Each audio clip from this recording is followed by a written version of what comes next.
আসসালামু আলাইকুম, তান্ত্রিক সাধক চ্যানেলে সবাইকে স্বাগতম। আজকে আপনাদের সামনে একটি পরিসাধনার আমল নিয়ে উপস্থিত হয়েছি। আজকের পরীটি হিন্দু একটি পরী, তবে যে কোনো বিশ্বাসে উপস্থিত হতে পারে।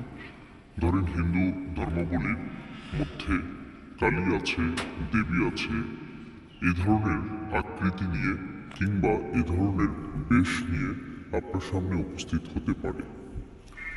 তাই আপনারা সেটি নিয়ে বিভ্রান্ত না হয়ে কিংবা ভয় না পেয়ে আপনারা নিঃসন্দেহে তার সঙ্গে কথা বলতে পারবেন এবং যে কোনো কাজ তাদের দ্বারা আপনারা করে নিতে পারবেন।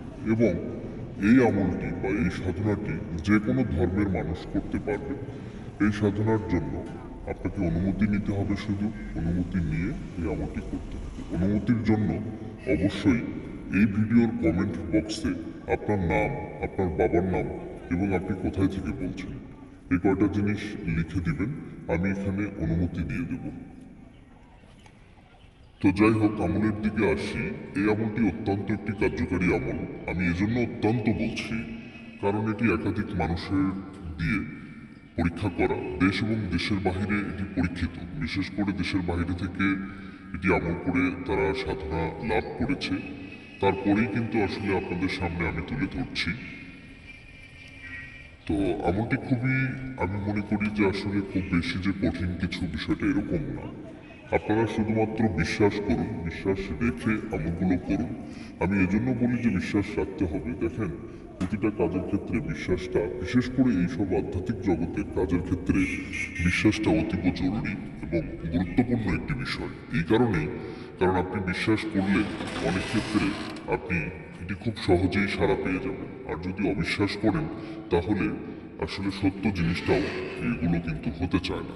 তাই আমি আপনাদেরকে বিনয়ের সাথে অনুরোধ করতে চাই, আমলগুলো অবশ্যই আপনারা বিশ্বাসের সঙ্গে করুন। করলে আপনারা অবশ্যই সেটি উপকৃত হবেন ইনশাআল্লাহ। এই আমলটি আমি ইতিমধ্যে বলেছি, ইতিমধ্যে যে কোনো ধর্মের মানুষ এটি করতে পারবে। আপনাদের এই আমলটি করার জন্য একটি রাতের প্রয়োজন। এক রাতের আমল, অনেক দিন না। এক রাতে যদি কোনো কারণে সাড়া না পান তাহলে 1 থেকে 3 দিন পর্যন্ত আপনাকে একটানা করতে হবে এই আমলটি। আশা করছি এই 3 দিনের মধ্যে যে কোনো একদিন হয়ে যাবে। তবে দেশের বাইরে প্রবাসী এক ভাই এই আমলটি করে পরীক্ষা করেছিল, সে একদিনে এটি উপস্থিত হয়েছে। তাই আপনারা আমলটি করুন। আমি আমলটি এখন বলে দিচ্ছি। আমলটি করার জন্য আপনাদেরকে একটি মন্ত্র জপ করতে হবে, শুধুমাত্র 1103 বার। 1103 বার মন্ত্রটি জপ করতে হবে। আমি মন্ত্রটি স্ক্রিনে আপনাদের সুবিধার্থে লিখে দেব, কিংবা আমি একটু আস্তে করে আপনাদেরকে পড়ে শোনাচ্ছি।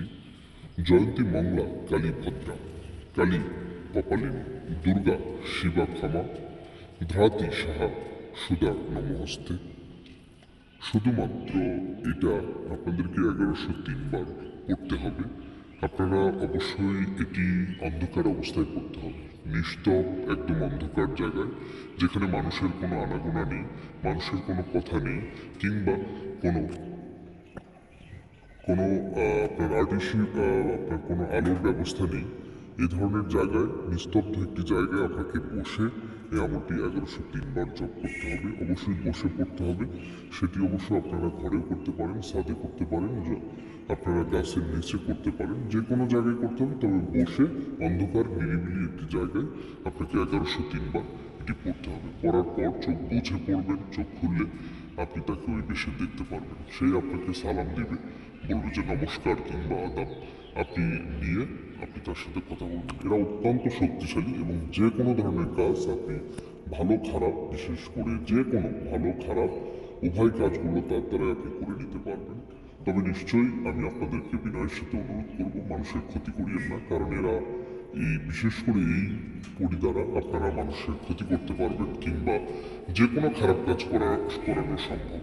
তাই আমি অনুরোধ করব যে আপনারা অবশ্যই তাকে দিয়ে কোনো খারাপ কাজের উদ্দেশ্যে এই আমলটি করবেন না। অবশ্যই আমল করুন, সারা পেয়ে যাবেন। একান্ত যারা, আমি সবসময়ই বলি, যারা আমলের ক্ষেত্রে ব্যর্থ হন কিংবা করতে পারেন না, তারা আমার সঙ্গে যোগাযোগ করে নেবেন। আমি চেষ্টা করব আপনাদেরকে খুব সহজে সমাধান দেওয়ার জন্য। অবশ্যই যোগাযোগ করবেন। ইমো কিংবা হোয়াটসঅ্যাপে আপনারা যোগাযোগ করে আমার সঙ্গে কথা বলতে পারেন। আজ এই পর্যন্তই। আপনারা ভালো থাকুন, সুস্থ থাকুন।